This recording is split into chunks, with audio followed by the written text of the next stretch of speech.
Alright guys, in the last video we went ahead and created our UI using materialized CSS.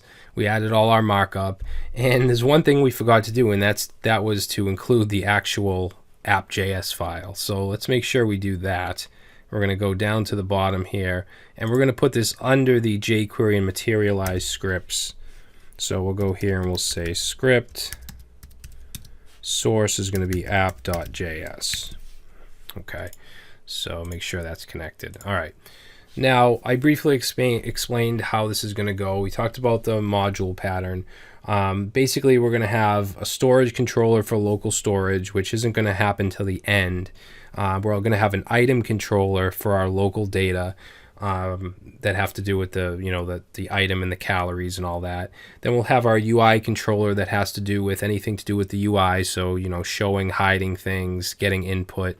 Then we'll have our main app controller where everything will meet, and that's also where we're going to put our initial event listeners, and we'll also have our initializer, our init function there. Okay, so let's go ahead. I'm going to put some comments in here. So the storage controller, I'm going to put at the top, but like I said, we're not going to actually create that until later on.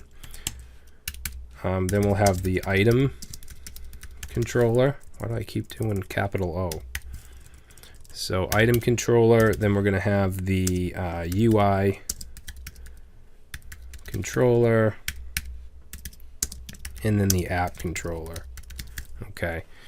So basically, let's start with the items. So for this, we're going to say const item ctrl. That's the convention we're going to use. And we're going to set this to an IFI, which is an immediately invoked function expression. So a function that will just automatically run right away. So we'll say item controller equals some parentheses, and inside here, we're going to run the function. And in order for that to invoke, we need to put an extra pair of parentheses here. Okay, so if I were to go in here and say console.log, and we'll just say item controller and save, you'll see that runs. Okay, so item controller, let's copy that, paste it in here, and this is going to be the UI controller. All right, then we're going to have the app controller, which I'm going to just call app. Okay, I'm not going to call it app controller. It's up to you if you want to. I just like to call it app. And then we're going to insert these controllers into the main controller. Okay, so item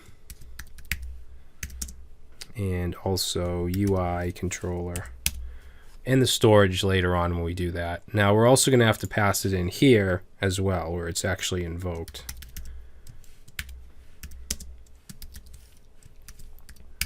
All right, so we'll go ahead and save that. Now, when we add an item here, we need a constructor. We need an item constructor so that we can create an item and then we can add it to the state or the data structure. So we're going to go into the item controller and create that. So let's say item constructor, and we're just going to say const item, okay, capital I, equals, and it's going to equal a function. And it's going to be passed in three things. So ID, name, calories. Okay. Each time we add an item in calories, it's going to have an ID, and I'll show you how we're going to generate the IDs. So with any constructor, we need to set this dot and then the property to the property being passed in. So this dot ID, this dot name equals name, this dot calories equals calories. Oh, yep. All right, so that's our constructor. Now we're going to create the data structure, which is also, I guess, the state. If you think of a React application and you talk about state, this is very similar. And that's the idea of this project, is to kind of give you the feel of a React or Angular JS application with just vanilla JavaScript. Okay. So we're going to create a variable called data. You could even call it state if you want. And then we're going to have items, which is going to be an array. We're going to have a current item, which is going to be set to null. Now, what I mean by current item is when we go to update, if I click the update icon, we're going to want that particular item, that meal item, to be the current item. And then that's going to get put up here in the form to be updated. All right, so that's what I mean by current item. And then we're also going to have total calories, which obviously is going to be right here. Okay, and that's going to be set to 0 by default. So that's our data structure for this application. Not very difficult. Now what I want to do is initially set some items here. So this is going to be an array of objects, and each one will have an ID, which I'm going to just manually set to 0 here. And then they'll have what, an item, not an item, a name. So we'll say steak dinner, and the calories, which I'll set to 1200. All right, and then I'll just copy this, paste in 2 more. So this will be ID 1, 2. So this one will say cookie. This one was, what did I think it was eggs. Doesn't really matter. So cookie will say 400, eggs will say 300. Okay, so there's our hard-coded data just to start with. Now, as we talked about in the module pattern, this stuff is private, okay? This is not accessible, for instance, from Chrome.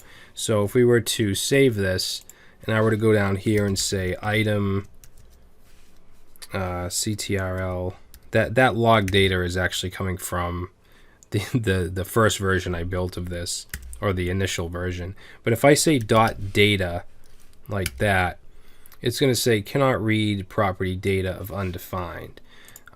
So if we want to be able to access this data, which I actually do want to have a function to access it just to test things out, we're going to have to return. Okay, so whatever we return from the module is what is going to be public.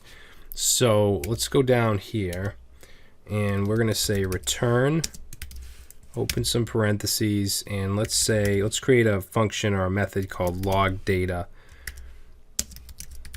So we're going to go like that, and we're going to say return data. Okay, that way we can go over here and we can say item ctrl dot log data, and there we go. So now we can see that we have these 3 items. Now I could go down to the main app controller here and do a console.log, grab from, not the UI, the item controller, log data, and save. And now when the application loads, you'll see that it's going to log the data down here. All right. So what I want to do next is I want the app controller, it's just going to return one function or one method, and that's going to be the init. Okay, it's the initializer for the app. Anything that we need to run right away when the application loads, that's where that's going to go. Okay. For instance, we want to make sure that the edit state is clear, that there's nothing in here, or it's just a new application or a new version of the application. So that stuff will go in the init. So what we'll do is say return, and we'll say init function, and just to test it out, we'll say console.log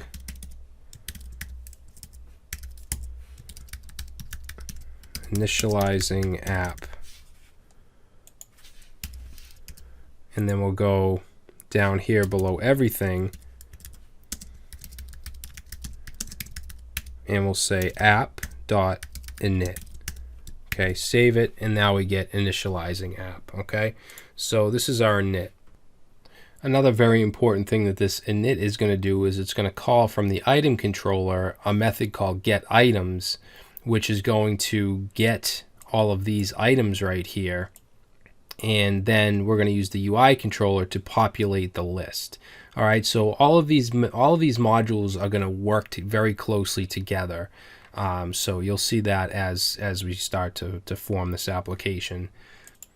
All right, let me just put some comments in here just so this doesn't confuse you. When we return from the module, these are,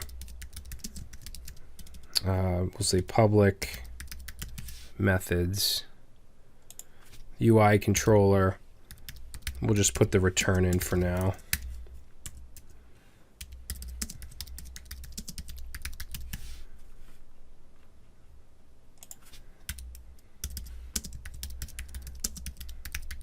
Okay. And then, later on we'll do the storage controller. So maybe we should just separate these a little bit. And I think we're good. So let's save that.